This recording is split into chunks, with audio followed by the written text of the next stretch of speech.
بسم اللہ الرحمن الرحیم ایاک نعبد و ایاک نستعین. جناب فخر امام صاحب, جمشید چیمہ صاحب, فیڈرل اور پروونشل منسٹرز, ممبر پارلیمنٹس اور پاکستان کی جو ریڑھ کی ہڈی میرے کسان,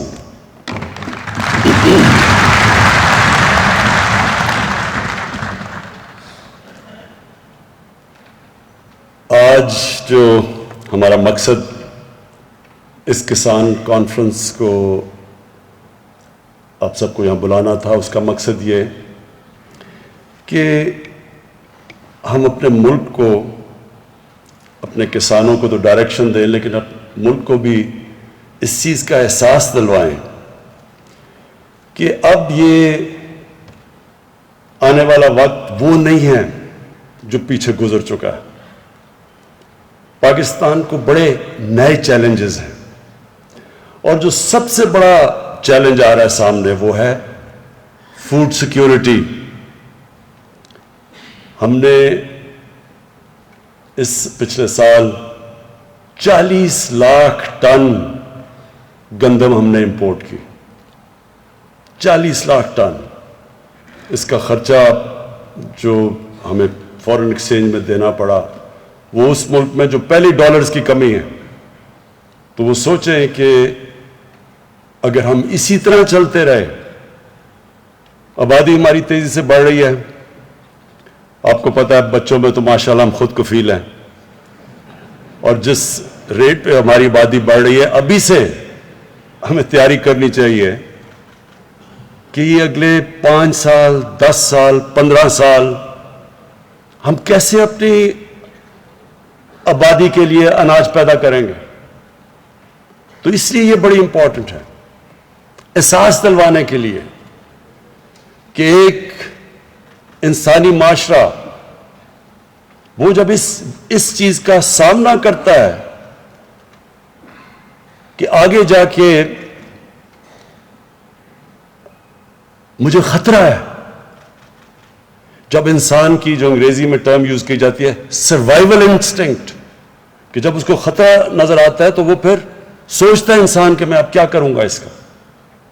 تو ابھی سے ہمیں تیاری کرنی چاہیے اور ابھی سے وہ قدم اٹھانے چاہیے کہ اگر ہم نے آگے اپنے لوگوں کو, اس قوم کو بچانا ہے جو مسئلے مسائل آنے والے ہیں.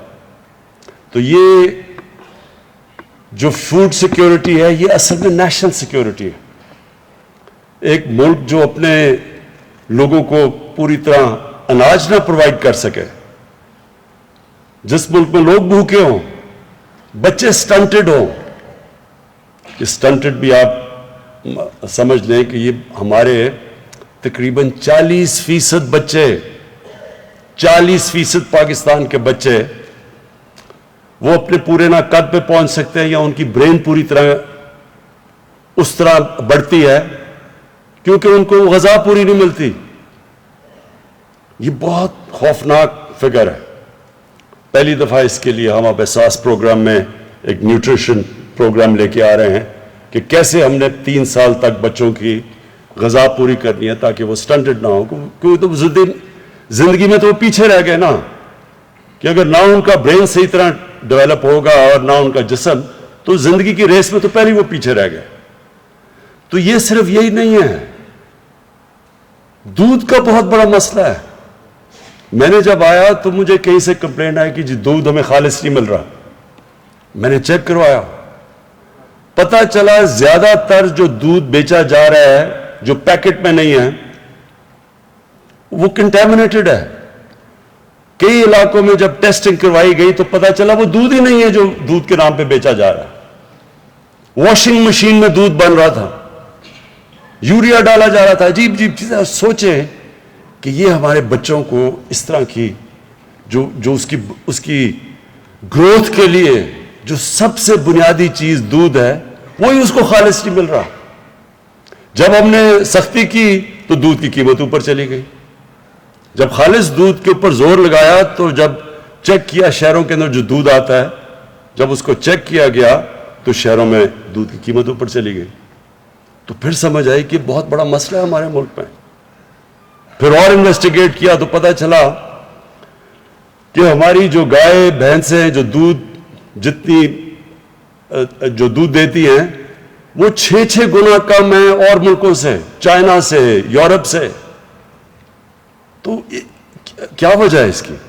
پھر جب ہم نے دیکھا تو ہمیں پتہ چلا کہ ہم نے کبھی سوچا ہی نہیں کہ اپنی جو ہماری گائے بھینسیں ان کی جینز ٹھیک کریں تاکہ یہاں بھی پیداوار بڑھ جائے. وہ کوئی مشکل کام نہیں تھا, صرف ہمیں اس کے لیے امپورٹ کرنی تھی باہر سے جو سپرم استعمال ہوتا ہے گائے بھینسوں کی جینز ٹھیک کرنے کے لیے.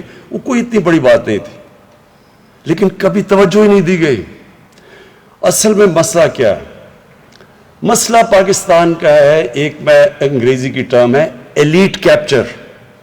یا جو ملک ہمارا بنا وہ سب کے لیے نہیں بنا, وہ چھوٹے سے طبقے نے کیپچر کر لیا اس ملک کو, وسائل کو بھی, ساری اچھی سہولتیں ان کے لیے, مراعات ان کے لیے.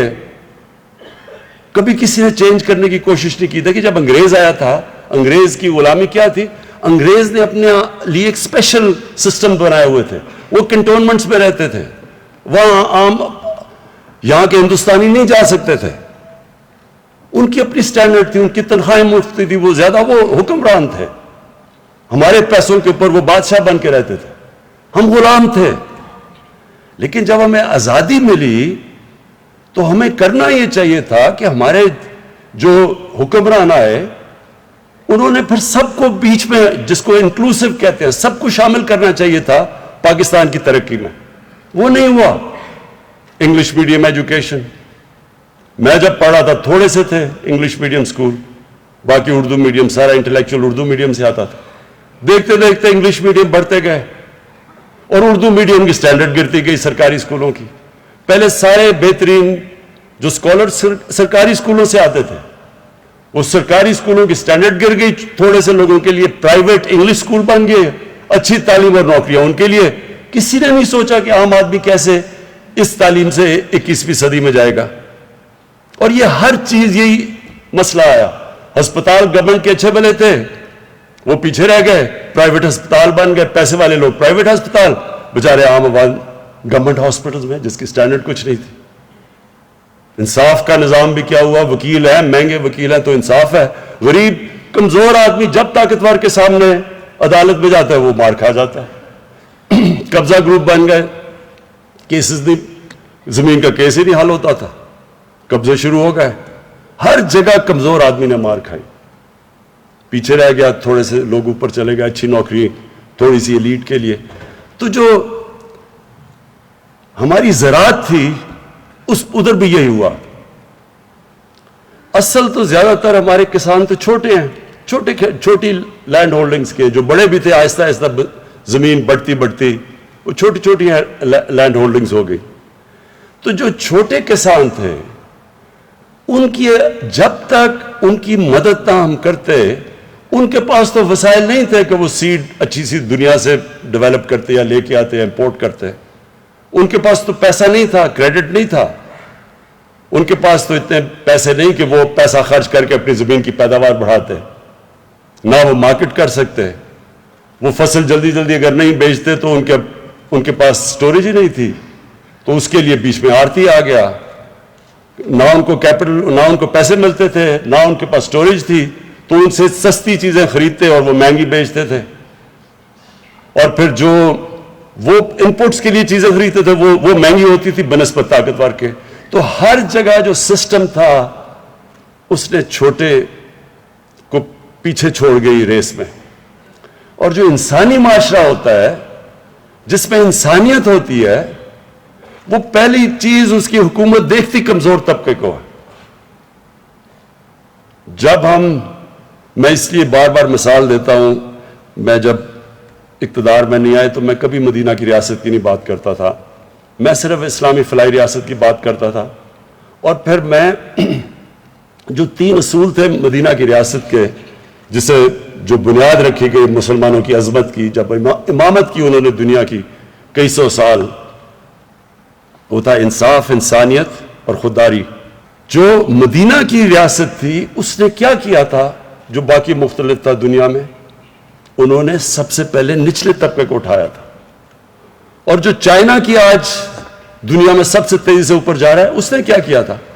اس نے اپنے پچھلے 35 سال میں جب 70 کروڑ لوگوں کو غربت سے نکالا تو تب وہ سپر پاور بنے۔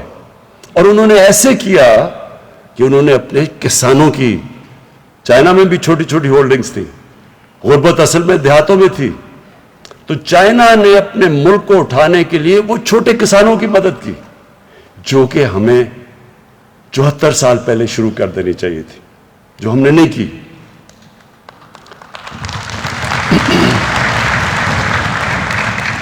تو آج جو آپ کے سامنے پریزنٹیشن جمشید چیمہ نے کی اور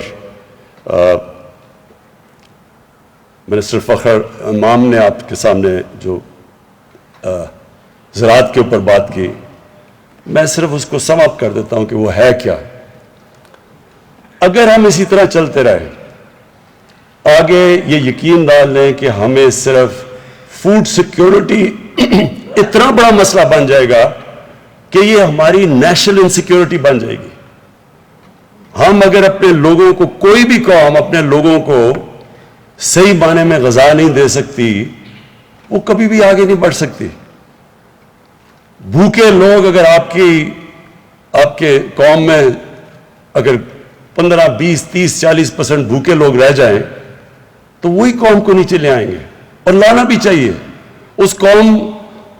وہ قوم اس کو سزا ملنی چاہیے جو کہ اپنے لوگوں کو کھانا نہیں دے سکتی، ان کی غذا پوری نہیں کر سکتی۔ لہذا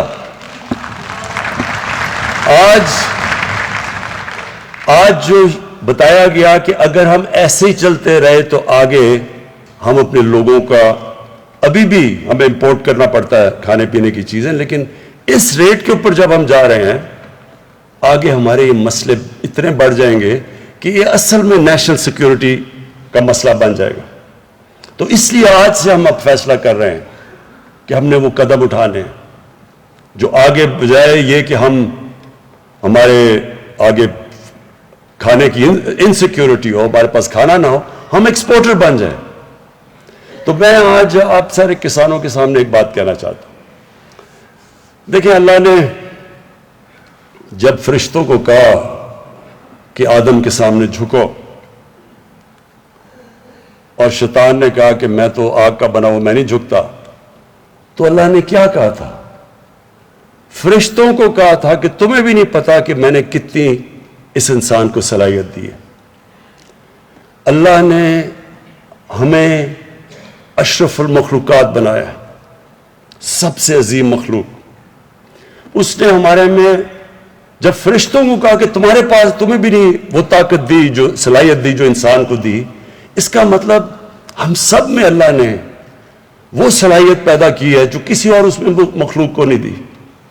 لیکن اس صلاحیت کو نکالنے کے لیے اللہ نے کوئی کنڈیشنز لگائی ہوئی ہیں، اور وہ کنڈیشن یہ ہے کہ انسان اپنی عقل استعمال کرتا ہے اور انسان محنت کرتا ہے، اور یہ بھی ہے کہ لا الہ الا اللہ، کسی کے سامنے وہ جھکتا نہیں، وہ اپنے پیر پہ کھڑا ہوتا ہے۔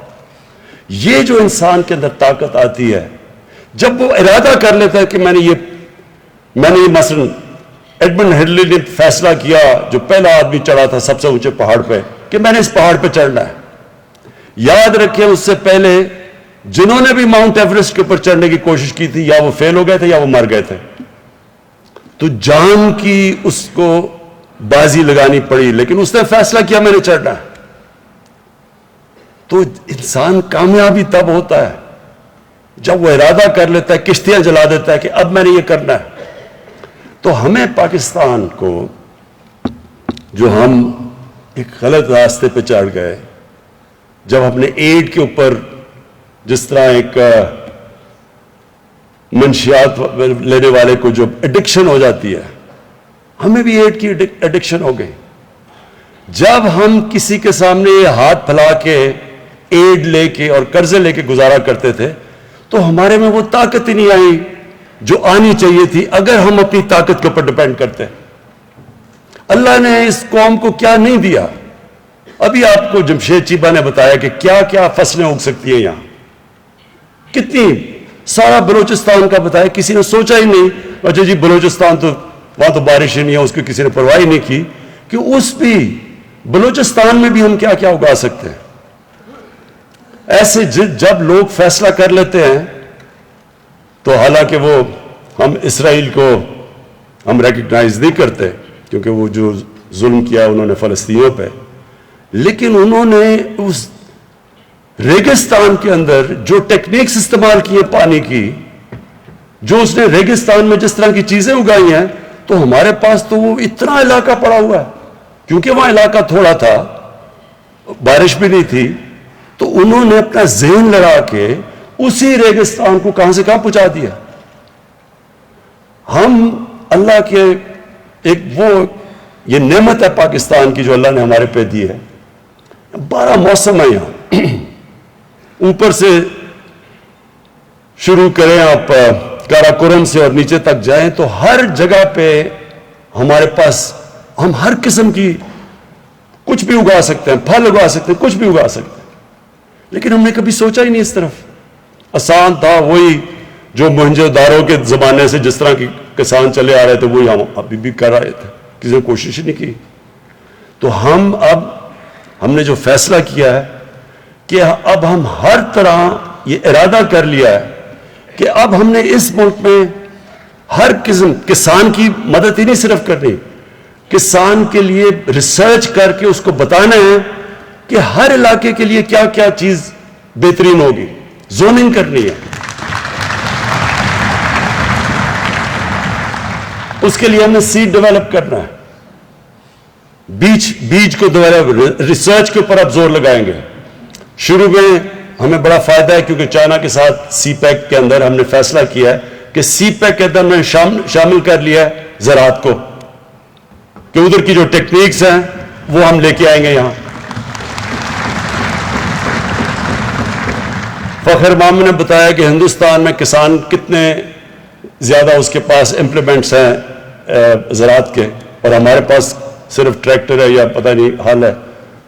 تو ہر چین تو اس میں کیونکہ انہوں نے جب غربت کم کی تھی اپنے ملک میں تو سب سے زیادہ زور انہوں نے چھوٹے کسان کے اوپر لگایا تھا, سب سے زیادہ مدد انہوں نے چھوٹے کسان پہ کی تھی.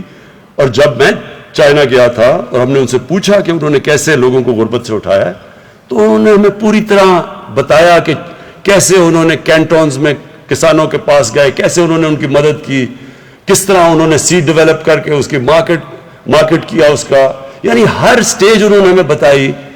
تو اصل میں جو انہوں نے دیہات میں غربت ختم ہی کی, اور آج ہمارے بھی سب سے زیادہ غربت تو دیہات میں ہے, تو وہ ہوگی تب جب ہم خاص طور پہ کسانوں کی تو مدد کریں گے لیکن چھوٹے کسان کی مدد کریں گے, کیونکہ اس کے پاس وہ وسائل نہیں ہیں, اس کے پاس پیسے نہیں ہوتے, وہ قرضے نہیں, بینک اس کو وہ قرضے نہیں دیتے چھوٹے کسانوں کو. اس لیے ہم نے اپنے کامیاب پاکستان کے اندر جو چھوٹے کسان ہیں ان کے لیے ہم نے قرضے بھی رکھے ہیں. جو بڑا زبردست پنجاب نے شروع کیا اور وہ پختونخوا میں آئے گا, کسان کارڈ, یہ ایک بڑا زبردست انیشیٹو لیا ہے. اس سے ڈائریکٹ سبسڈی جائے گی کسانوں کے پاس, یعنی کسی کے ذریعے نہیں جائے گی بلکہ ڈائریکٹ جائے گی سبسڈی. اور یہ کسان کارڈ انشاءاللہ یہ بھی ایک ایسی چیز ہوگی کہ جو ہم پوری ٹریننگ دیں گے اپنے چھوٹے کسانوں کو, وہ بھی ہم نے پورا پلان بنایا ہوا کہ کیسے ہم نے لیٹسٹ ٹیکنیکس, ہمارے لوگ جائیں گے کسانوں کو مدد کریں گے, سمجھائیں گے کہ لیٹسٹ ٹیکنیکس کیا ہیں, اس کا ہم نے پورا پلان بنایا ہوا ہے. ایک منٹ نہیں, ابھی نہیں, ختم کر کے. تو میں نے جو آج اس کسان کنونشن سے جو آپ سے جو آخر میں بات کرنی تھی وہ یہ کہ ہمارے پاس زمین ہے, اور زمین ڈی آئی خان میں بڑی زمین پڑی ہے, چولستان میں خالی پڑی ہے, بلوچستان میں بہت زمین خالی پڑی ہے. کبھی قبائلی علاقے جو اب پختونخوا میں مرج ڈسٹرکٹ اس کا نام رکھتی ہے, جو ایکس فاٹا ہے, ادھر زمین پڑی ہے. وہاں ہم نے کبھی سوچا ہی نہیں, کوئی نئی ٹیکنیکس کا ہی نہیں سوچا. جس طرح اب ایک زیتون کا انقلاب آ رہا ہے ان سارے علاقوں میں. میں نے جب میں وہاں ٹریول کرتا ہوں تو میں نے اتنا زیادہ, اتنی جلدی لوگ سمجھ گئے ہیں کہ ان علاقوں میں زیتون بھی اگ سکتا ہے, وہ درخت بھی, اور اس سے ان لوگوں کو کیا فائدہ ہو سکتا ہے. تو وہ پھیلتا ایک انقلاب آ رہا ہے.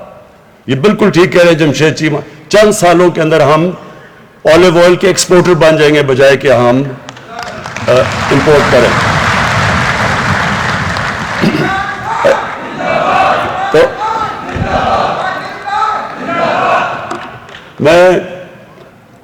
تو میرے میں پورا یہ اپنی قوم پہ اعتماد ہے کہ ایک دفعہ ہم مدد کریں لوگوں کی. ہمارا کام ہے ساری دنیا سے لیٹسٹ انفارمیشن لائیں کسانوں کے لیے, لیٹسٹ ٹیکنیکس لے کے آئیں آپ کے لیے, زوننگ کروائیں کہ کیا کیا اگ سکتا ہے. مثلا میں نے اپنے گھر میں ایووکاڈو لگایا اور میں حیران ہو گیا کہ جتنا بہترین ایووکاڈو اس علاقے میں اگتا ہے. اب ایووکاڈو وہ سبزی ہے جو ساری سبزیوں میں سے سب سے مہنگی سبزی سمجھی جاتی ہے. تو وہ تو ہم یہ علاقہ بالکل زبردست ہے ایووکاڈو کے لیے, کبھی کسی نے سوچا ہی نہیں. یہ آپ ایکسپورٹ کر سکتے ہیں. تو پاکستان میں صرف ہم نے جو آج تک اپنا ذہن ہی نہیں لڑایا اس طرف, کسی نے سوچا ہی نہیں کہ اللہ نے یہ کتنی بڑی یہ ملک ہمیں نعمت دی ہے.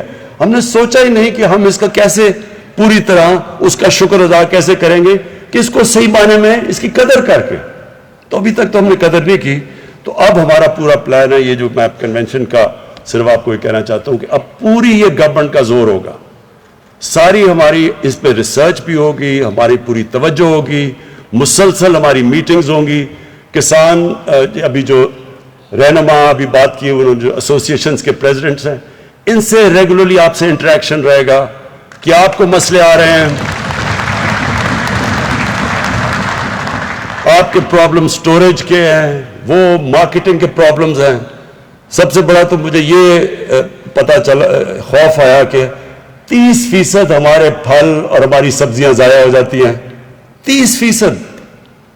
اور وہ کیوں ضائع ہو جاتی ہیں کہ نہ وہ ایک سٹوریج نہیں ہے, دوسری ٹرانسپورٹیشن میں وہ چلی جاتی ہے, اور تیسری پھر انتظار جو کرنی پڑتی ہے کسان کا اور ڈائریکٹ مارکیٹس کا, اس کے بیچ میں کوئی کنیکشن نہیں ہے. تو جو چائنا میں ہم جب گئے تو انہوں نے ہمیں کیا بتایا, وہ ایک ٹرم استعمال کرتے ہیں ورچوئل مارکیٹس. ہوتا کیا ہے کہ وہاں ایک مارکیٹ ہوتی ہے, ادھر جاتا ہے کسان, وہ کہتا ہے جی میرے پاس یہ چیزیں ہیں, وہ وہاں کہتا ہے, ادھر سے وہ کنیکٹ کر دیتے ہیں ان کو شہروں کے اندر. ادھر لوگ بیٹھے ہوتے ہیں, وہ انفارمیشن ٹیکنالوجی کا استعمال ہے, آٹومیشن ہے, وہ ادھر سے بتا دیتا ہے. وہ کہتا ہے جی اچھا, وہ پھر اس پہ دکھاتا ہے کہ یہ میرے پاس یہ گائے بھینس ہیں, یہ ہے میں بیچنا چاہتا ہوں. وہ ادھر سے بیٹھ کے بتا دیتا ہے اچھا مجھے یہ چاہیے. سیدھا وہ وہاں سے گیا, وہ سیدھا ادھر, کسان کو بھی پیسے زیادہ مل گئے, اور جو اس کا جو پروڈکٹ ہے وہ سستا مارکیٹ میں بکا, عوام کو بھی فائدہ ہو گیا, سستی چیزیں مل گئی اس کو بھی. سو یہ جو نئی چیزیں ہیں یہ ساری اب ہم لے کے آئیں گے. کوشش صرف یہ ہوگی کہ کسان خوشحال ہو ہمارا. جب کسان خوشحال ہوگا تو وہ اپنی زمین پہ پیسہ لگائے گا. جس طرح ہم نے فیصلہ کیا کہ ہم نے جو کسان جب گنا شوگر مل پہ لے کے جاتا ہے تو فوری طور پہ پہلے کرشنگ صحیح ٹائم پہ شروع کریں, ڈیلے نہ کریں, اور اس کے بعد اس کو پورا پیسہ دیں, اس کی پوری قیمت دیں. اگر سپورٹ پرائس ہے تو اس کی پوری قیمت ملے, اور اس کے بعد پیسہ فوری دے. یہ نہ کہ 1 سال تک اس کے پیسہ نہ دے. صرف اس قانون کی وجہ سے کسانوں کے پاس پیسہ زیادہ آیا. پہلی دفعہ اتنا زیادہ پیسہ ملا, تقریباً 1100 ارب روپیہ. جو ساری چیزیں, گندم کا اچھا پیسہ ملا, چاول کا ملا, مکئی کا ملا, گنے کا ملا. اس سے جو پیسہ گیا 1100 ارب روپیہ کسانوں کے پاس, وہ پیسہ انہوں نے لگایا اپنی فصلوں پہ, اور اس کی وجہ سے ریکارڈ گندم بھی ریکارڈ ہوئی, گنا آلموسٹ سیکنڈ ہائیسٹ ہمارا گنا کا ہوا, چاول بھی ریکارڈ ہوا اور پھر مکئی بھی ریکارڈ کراپس ہوئی. تو یہ اس لیے ہوا کہ ان کے پاس پیسہ آ گیا. تو ہماری کوشش یہ ہے کہ جتنا ہم اپنے کسان کو خوشحال کرتے جائیں گے اتنا ہی اس ملک کی پیداوار بڑھتی جائے گی. جتنی ہم اس کو نئی ٹیکنیکس بتاتے جائیں گے, ٹیکنالوجی لے کے آئیں گے, سیڈ ڈیولپ کریں گے, مارکیٹ کریں گے, اتنا ہی وہ خوشحال ہوگا, اتنا ہی ملک کی پیداوار بڑھے گی. آخر میں ایک مولانا رومی نے ایک دفعہ کہا کہ اللہ نے انسانوں کو کہا کہ اللہ نے جب تمہیں پر دیے ہیں شاہین کی طرح اوپر اڑنے کے لیے تو کیوں چونٹیوں کی طرح زمین پہ رینگ رہے ہو. اللہ نے ہم سب کو صلاحیت دی ہے. ہمیں یہ ضرورت نہیں ہے کہ ہم کسی کے سامنے ہاتھ پھیلائیں, ہم کسی کے سامنے جھکیں. ہم سب کے پاس ہمارے پاس ہر چیز اس نے دی ہے. ایک منٹ ہمیں ہر چیز دی اللہ نے. یہ ٹورزم میں ہی صرف ملک اگر صحیح بانے اپنی ٹورزم ڈیولپ کر لے, ہماری آج کل کی ایکسپورٹ سے زیادہ ٹورزم سے پیسہ آ سکتا ہے. کبھی کسی نے سوچا ہی نہیں اس طرف, جس طرح زراعت کی طرف نہیں سوچا, جس طرح ہم نے کبھی انڈسٹری کی طرف نہیں سوچا, جس طرح ہم نے یہ بھی کبھی نہیں سوچا کہ اگر ہم اپنے بچوں کو صحیح تعلیم دیں گے تو وہی ملک کو اٹھا دیں گے. صرف بجائے تھوڑے سے ایلیٹ طبقے کو اچھی تعلیم دیں, کیوں نہ ہم عوام کو دیں. تو یہ جو پاکستان ہے, میرا یہ ایمان ہے کہ اللہ نے یہ ملک ایک خاص مقصد کے لیے بنایا تھا. 27ویں رمضان کو پاکستان بنا تھا. اس کا ایک بہت بڑا انشاءاللہ دنیا میں مقام ہوگا, انشاءاللہ ہوگا. اور یہ قوم پھر ایک دنیا کے لیے مثال بنے گی جو اس کو بننا چاہیے تھا. جب یہ پاکستان بنا تھا تو بڑی سوچ والے ہمارے لیڈر قائد اعظم اور اس سے بڑا جو نظریاتی لیڈر تھے ہمارے علامہ اقبال, انہوں نے یہ ملک جب اس کے لیے انہوں نے جو خواب دیکھی تھی تو انہوں نے ایک عام ملک کی خواب نہیں دیکھی تھی. انہوں نے کہا تھا یہ دنیا کے لیے مثال بنے گا, دنیا کے لیے مثالی اسلامی ریاست بنے گی. تو وہ ریاست جس میں انصاف ہوگا, جس میں انسانیت ہوگی اور جو ایک خوددار ملک بنے گا انشاءاللہ پاکستان.